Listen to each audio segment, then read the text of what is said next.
Are you facing the issue of deleted files not showing in the recycle bin on your Windows 10 system? Don't worry, we have a solution for you. In this video, we will guide you through the steps to fix this problem. Let's get started. Step 1. Changing the recycle bin properties.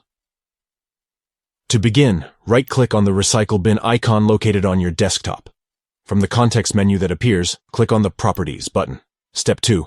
Modifying the recycle bin properties. Once the recycle bin properties dialog box opens, ensure that the radio button "Don't move files to the recycle bin.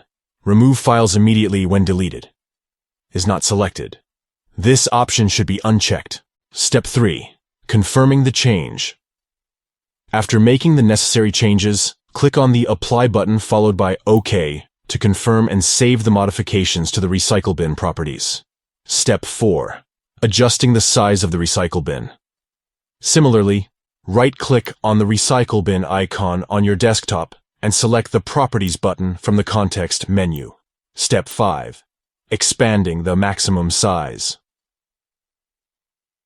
Once the recycle bin properties dialog box opens again, you can adjust the maximum size of the recycle bin to store more deleted files. Increase the size as per your requirement. Step 6. Confirming the change. After resizing the recycle bin, click on the Apply button followed by OK to confirm and save the changes. By following these steps, you should be able to fix the issue of deleted files not showing in the recycle bin on your Windows 10 system. Your deleted files will now be properly displayed and recoverable.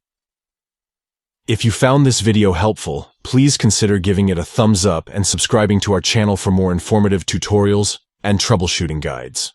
Thank you for watching, and we'll see you in the next video.